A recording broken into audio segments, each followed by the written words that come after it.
वचन, प्यारा वचन, ईशो मसीह का प्यारा वचन, पाव को दीप को राह को रोशन, ये है मसीह का प्यारा वचन, ये है वचन प्यारा।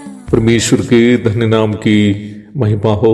प्रभात मनन के 17,907 में आप सभी का बहुत ही विनम्रता के साथ स्वागत करता हूँ। आइए आज के मनन के लिए हम पढ़ते हैं इब्रानी अध्याय 7 पद 10।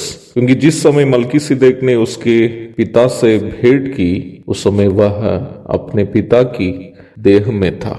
मनुष्य शरीर के प्रत्येक कोशिका केंद्रक में 23 जोड़ी क्रोमोसोम है। प्रत्येक जोड़ी में एक निम्न व्यक्ति को अपने पिता से और दूसरा अपनी माता से मिला है। प्रत्येक क्रोमोसोम में डीएनए के कण अथवा डीएनए पार्टिकल्स तथा प्रोटीन पाए जाते हैं। इसमें उन डीएनए कणों में जीन पाई जाती है जो मनुष्य के स्वभाव का नियंत्रण करते हैं। वास्तव में एक मनुष्य अपने जीनों का कुल परिणाम है। मनुष्य के एक कोशिका में 25,000 से अधिक जीन पाई जाती है। प्रत्येक मनुष्य जन्म लेते समय अपने माँ बाप के प्रत्येक जीन का एक एक प्रति प्राप्त करते हुए जन्म लेता है। निम्न व्यक्ति अपना प्रत्येक जीन का एक कॉपी अथवा प्रति अपनी संतान को भी देता है। पीढ़ी दर पीढ़ी से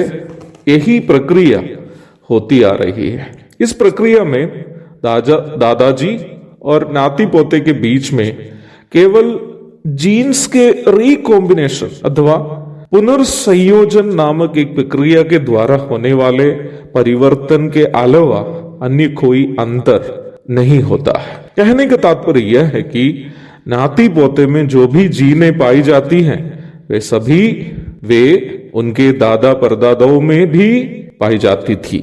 सन 1865 में ग्रीगर मेंटल नामक एक वैज्ञानिक ने आनुवंशिक विज्ञान का अथवा जेनेटिक साइंस का शुरुआत किया था। बल्कि आनुवंशिक विज्ञान को एक वैज्ञानिक शाखा के रूप में सन 1900 में ही स्वीकार्यता मिला था। कोशिका केंद्रक में पाए जाने वाले प्रोटीन की गतिविधियों के द्वारा प्रत्येक मनुष्य में विभिन्न स्वभाव का निर्माण होता है। कभी कभी एक जीन जो प्रोटीन का निर्माण किया वही दूसरी जीन के द्वारा निर्मित प्रोटीन को काम करने नहीं देती है। ऐसी परिस्थिति में दोनों में जो अधिक शक्तिशाली है वही उस व्यक्ति में कार्य करने लगती है। उदाहरण स्वरूप पिताजी की जीन माँ की जीन से अधिक प्रभावशाली हो, उनके पुत्री या पुत्री का स्वभाव पिताजी के समान होंगे। आप सोच रहे होंगे कि सुबह सुबह जब वचन बोलना चाहिए मैं क्यों आनुवंशिक विज्ञान की चर्चा कर रहा हूं, है ना? बताऊंगा।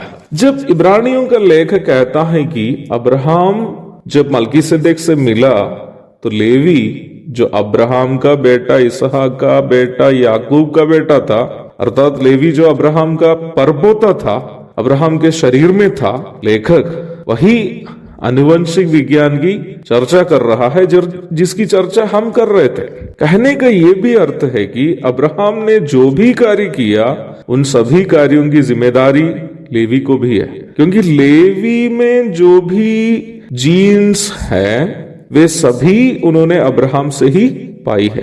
अर्थात अब्राहम अपने सभी जीन के एक एक प्रति इसहाक को दिया, वैसे ही इसहाक याकूब को दिया और याकूब अपने सभी बच्चों को देने के साथ साथ लेवी को भी दिया। जरा देखिए बाइबल बातों को कितने वैज्ञानिक तरीके से प्रमाणित करती है, वो भी उस समय जब विज्ञान उसकी प्राथमिक दशा में भी नहीं था। जब बाइबल कहती है कि आदि माँ बाप आदम और हव्वा के पाप सभी मानव वंश में जो आदम और हव्वा के वंशज है आया, आनुवंशिक विज्ञान की परिप्रेक्ष्य में निम्न बात पूर्णतः सत्य है।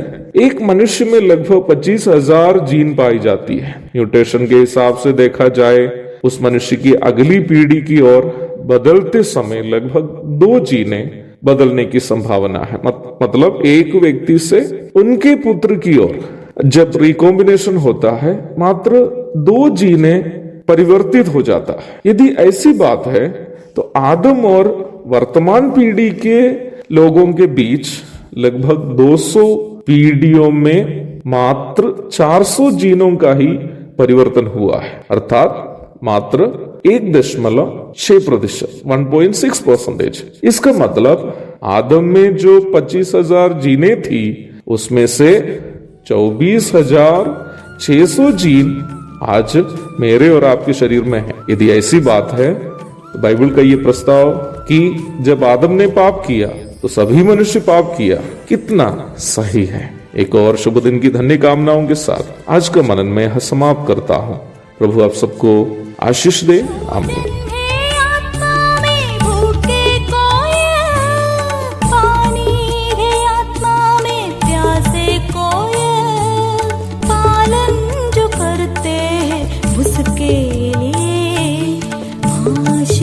पाने का साधन है ये वचन, प्यारा वचन, यीशु मसीह का